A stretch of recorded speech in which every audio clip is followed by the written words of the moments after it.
এই যে খাত দেখছেন, এই খাতে 3-4 বছর পানি জমি রয়েছে, পানির নামলই না, এখানে কোনো ফসল আবাদ নাই। তাহলে আমরা কী করে খাবো? গরু ছাগলের খাবারও নাই, ফসল হচ্ছে না, মানুষের খাবার নাই, গরু ছাগলেরও খাবার নাই।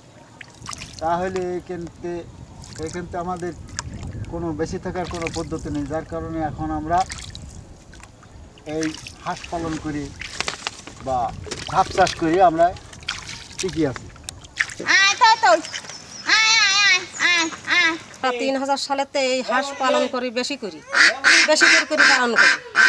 এই পালন করার পরেতে এই হাঁস বাচ্চা নিয়ে মানুষ করি 5 মাসের কিংবা 6 মাসের ডিম দেওয়া শুরু করে।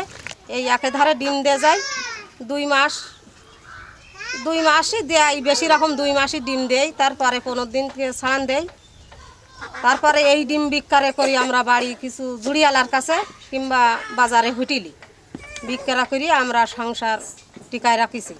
তো যখন আমি বাড়ির থেকে এই জায়গায় আসতেছি, আসি দিয়ে এই সমাধান কোম্পানি লোক আর পার্শ্ববর্তী আমার এক চাষা ইসমাইল চাষা, সব ওই জায়গায় সেনামেলা করতিস। আমি করছি করতিস কেন, কি পাগলই গেল এরা, সেলার পরে এই ফসল কি করি করবে, একটা অসম্ভব ব্যাপার।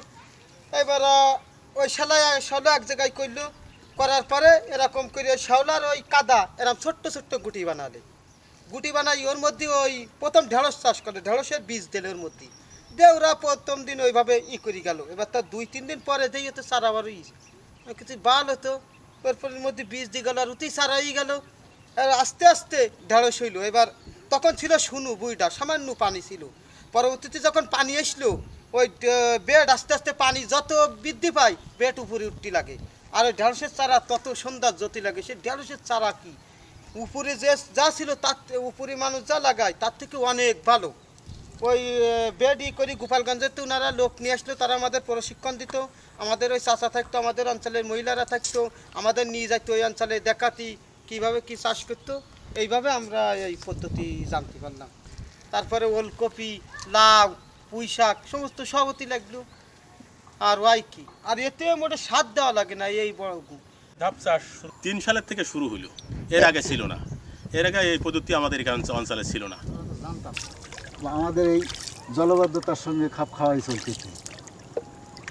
আমাদের এই এলাকায় হাঁস প্রত্যেকের এই জলবদ্ধতার জায়গায় যে এই যে সমস্ত বসবাস, প্রত্যেকের বাড়ি হাঁস আছে কম বেশি।